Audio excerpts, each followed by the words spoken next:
এই মুহূর্তে পুরী মন্দিরের গুপ্তধনের খবর শিরোনামে রয়েছে। পুরী জগন্নাথ মন্দিরের গুপ্তধনের সম্পূর্ণ কাহিনীটি কি? মন্দিরের ভেতরে গুপ্তধন রাখার কি ব্যবস্থা আছে? 2024 সালের আগে আর কতবার এই মন্দিরের গুপ্তধনের গোপন কুঠুরির দরজা খোলা হয়েছে? 1978 সালে জগন্নাথ মন্দির থেকে কি পরিমাণ গুপ্তধন উদ্ধার করা হয়েছিল?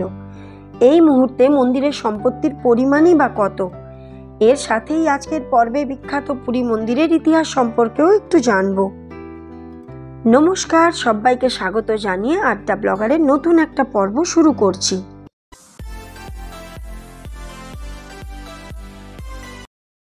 পুরীতে অবস্থিত জগন্নাথ মন্দির বা শ্রীধাম হল হিন্দু ধর্মের মানুষদের জন্য বিশ্বাসের কেন্দ্রস্থল। বদ্রীনাথ, দ্বারকা আর রামেশ্বরমের সাথে সাথে পুরী মন্দিরও হলো 4 ধামের একটি ধাম।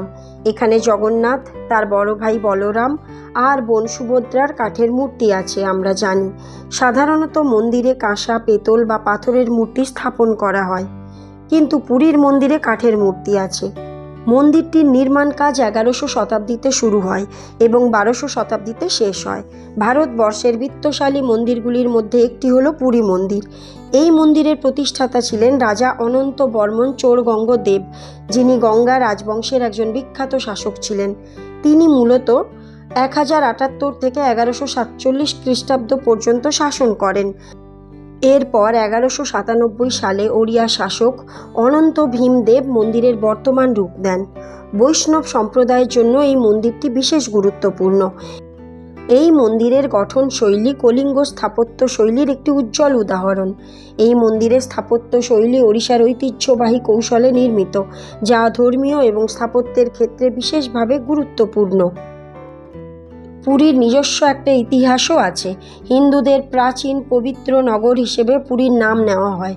সমুদ্রের তীরে অবস্থিত পুরীর মনোরম পরিবেশের জন্য পর্যটকদের আকর্ষণের কেন্দ্রস্থল হলো ওড়িশার এই বিখ্যাত স্থান। বহু বছর আগে পুরীতে বন্দর ছিল, সেখান থেকে সুমাত্রা, জাভা, ইন্দোনেশিয়া এরকমই আরও বিভিন্ন দেশের সাথে ব্যবসা হতো। সেই হিসেবে পুরীর ব্যবসায়িক গুরুত্ব যথেষ্ট ছিল। পুরী অনেক নামে পরিচিত, যেমন নীলাচল, শ্রীক্ষেত্র, পুরুষোত্তম ক্ষেত্র, নীলগিরি, কিন্তু জগন্নাথ ধাম নামে বেশি জনপ্রিয়। পুরীর মন্দিরটি এত বিত্তশালী কিভাবে হলো? 4 ধামের একটি ধাম হওয়ার কারণে এই মন্দিরটি সবসময় রাজা মহারাজাদের আস্থার স্থল হয়েছিল। সেই কারণে প্রচুর রাজা মহারাজা নিজের ভাণ্ডার থেকে বহু মূল্যবান সোনা, রূপো, হিরে জহরত ও বিপুল ধনরাশি এই মন্দিরে দান করেছে। মহারাজা রঞ্জিত সিং এই মন্দিরে বিপুল পরিমাণ সোনা দান করেছিলেন। তার উইল অনুসারে পৃথিবীর সবচেয়ে বিখ্যাত কোহিনূর হিরেও এই মন্দিরের সম্পত্তি। যদি ইংরেজরা কোহিনূর হিরে না লুট করত, তাহলে হয়তো সেটাও আজকে এই পুরী জগন্নাথ মন্দিরের সম্পত্তি হয়ে থাকতো। রাজা মহারাজা ছাড়াও সাধারণ মানুষও এই মন্দিরে বিপুল ধনরাশি দান করে থাকে। এই মুহূর্তে এই মন্দিরের বার্ষিক আয় প্রায় 700 কোটিরও বেশি। এই কারণেই মন্দিরের সম্পত্তির পরিমাণ দিন দিন বৃদ্ধি ঘটছে। সে কারণে সময়ে সময়ে পুরীর মন্দিরে এই বিপুল গুপ্তধন লুটেরও চেষ্টা হয়েছে। মোগলরা চেষ্টা করেছে, তাছাড়াও ব্রিটিশরা বারবার চেষ্টা করেছে এই মন্দিরের গুপ্তধন লুট করার। বলা হয় এই মন্দিরের ওপর 17 বার আক্রমণ করা হয়েছে শুধু এই গুপ্তধন লুট করার জন্য। মন্দিরে গুপ্তধন রাখার কি ব্যবস্থা আছে? মন্দিরে ভূগর্ভস্থ 2টি গোপন কুঠুরি আছে। বাইরের কুঠুরিতে ভগবান জগন্নাথ, সুভদ্রা এবং বলরামের নিত্যদিনের ব্যবহারের জন্য পোশাক আশাক এবং গয়না রাখা থাকে, যার চাবি মন্দির প্রশাসনের কাছে থাকে। তারা তাদের নিজেদের প্রয়োজন মতো সেই কুঠুরি খুলে প্রয়োজন মতো পোশাক আশাক গয়না ভগবানের ব্যবহারে কাজে লাগাতে পারে। কিন্তু ভেতরের গোপন একটি কুঠুরি আছে, যার চাবি আইন অনুসারে পুরীর কালেক্টরের কাছে রাখা থাকে। এই গোপন কুঠুরি যখন তখন ইচ্ছে মতো খোলা যায় না। ভেতরের গোপন কুঠুরি খোলার জন্য অনেক নিয়মকানুন আছে। হাইকোর্টের আদেশের সাথে সরকারের অনুমতি নিয়ে বিশেষ ব্যক্তিদের নিয়ে দল গঠন করে গিয়ে তবেই খুলতে হয়। তার সাথে আর্কিওলজিক্যাল সার্ভে অফ ইন্ডিয়া, অথবা এএসআই এর তরফ থেকেও কাউকে অবশ্যই থাকতে হবে, কারণ তারা ওই গোপন কুঠুরি পরীক্ষা নিরীক্ষা করে জানাবে সেটি গুপ্তধন রাখার উপযুক্ত কিনা, অথবা তার কোনো মেরামতের প্রয়োজন আছে কিনা। এবার জানবো মন্দিরের গোপন কুঠুরি কবে কবে খোলার চেষ্টা হয়েছে। 1905 সালে, 1926 সালে, তারপর 1978 সালে শেষবার খোলা হয়েছিল।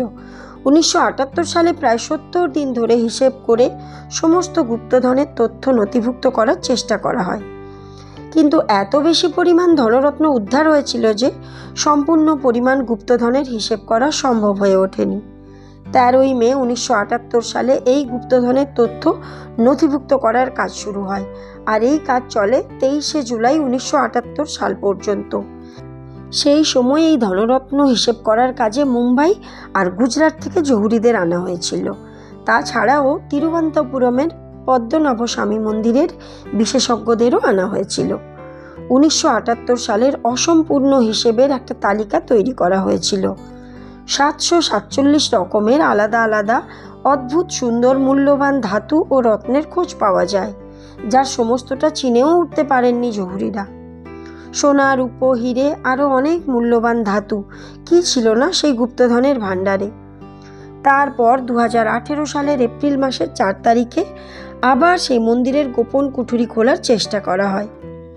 16 জনের একটি টিম দিয়ে মন্দিরের গোপন কুঠুরি খোলার চেষ্টা করা হয়, কিন্তু সেই সময় এই ভেতরের কুঠুরির চাবি পাওয়া যায়নি, যার ফলে ওই 16 জনের টিমকে মন্দিরে গোপন কুঠুরির গুপ্তধনের হিসেব না নিয়ে ফেরত চলে যেতে হয়, যে কারণে প্রচুর প্রশ্ন ওঠে নবীন পট্টনায়ক সরকারের ওপর।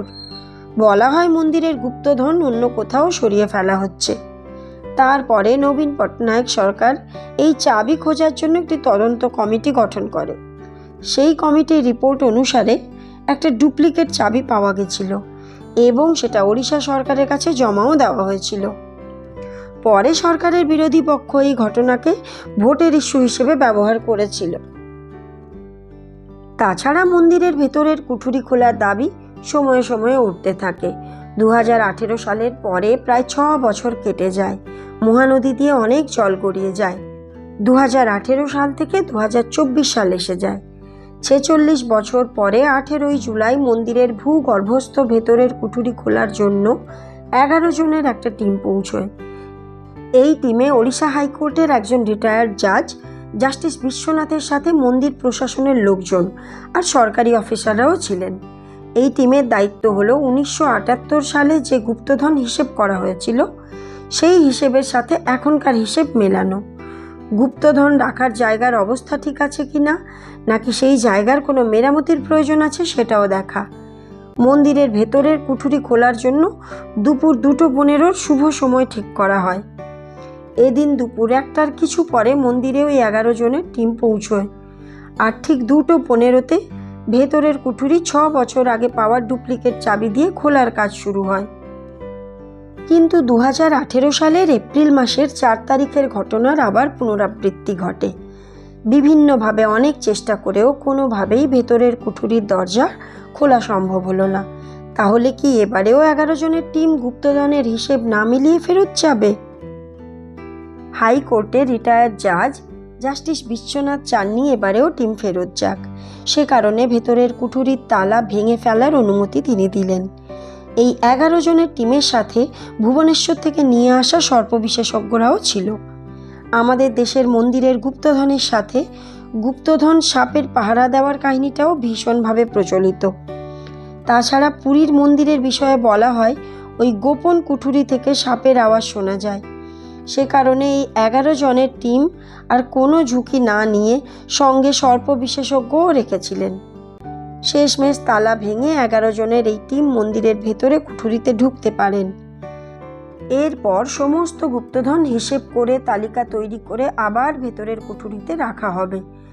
দীর্ঘদিন ধরে এই ভেতরের কুঠুরি না খোলার জন্য 2024 সালে এতদিন পরে এই কুঠুরি যে কোনোভাবেই খুলতে হতো।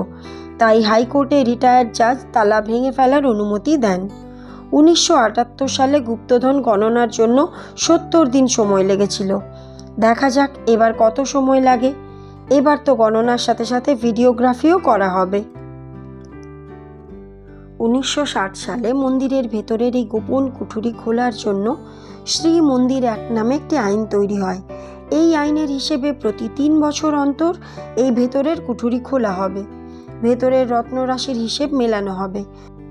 গোপন কুঠুরির যদি কোনো মেরামতির প্রয়োজন হয় তাহলে ASI এর মাধ্যমে সেই কাজও হবে। অথচ মজার ব্যাপার হলো 3 বছর অন্তর গুপ্তধনের হিসেব মেলানোর নিয়মটা শুরু থেকেই মানা হয়নি। 1960 সালে আইন তৈরির পরেও প্রথমে গোপন কুঠুরি খোলা হয়েছিল 1978 সালে, মানে 28 বছর পরে। তারপর 2018-তে চেষ্টা করা হয়, কিন্তু চাবি না থাকার কারণে গোপন কুঠুরি খোলা যায়নি। 2024 সালে এসে আবার মন্দিরের গোপন কুঠুরি খোলা এবং গুপ্তধনের হিসেব মেলানোর কাজ শুরু হলো।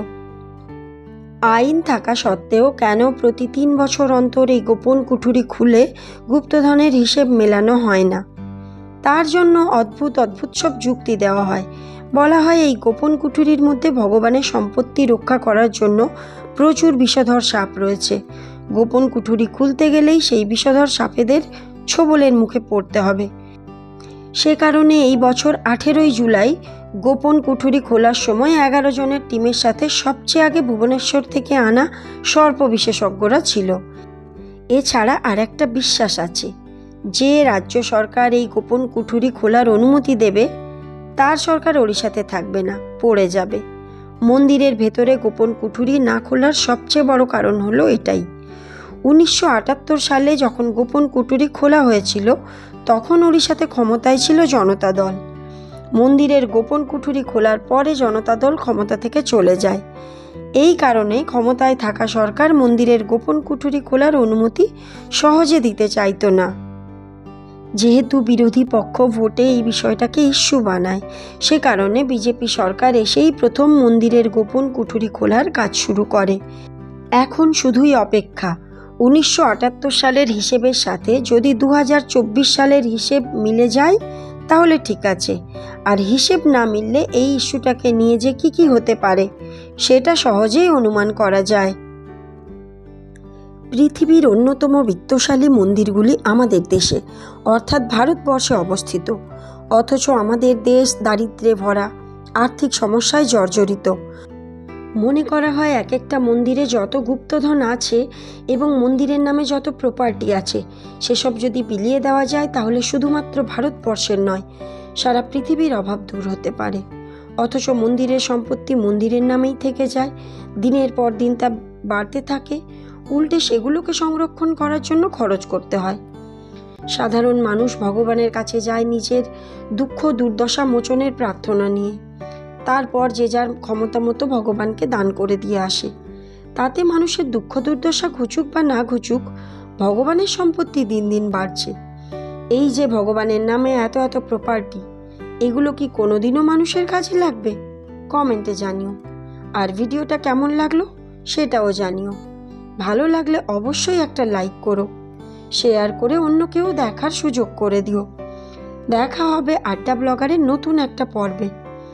ফেসবুকে দেখলে পেজটাকে প্লিজ ফলো করো, আর ইউটিউবে দেখলে সাবস্ক্রাইব করো। ভিডিওটা সম্পূর্ণ দেখার জন্য আমি দীপান্বিতা সবাইকে অসংখ্য ধন্যবাদ জানাচ্ছি।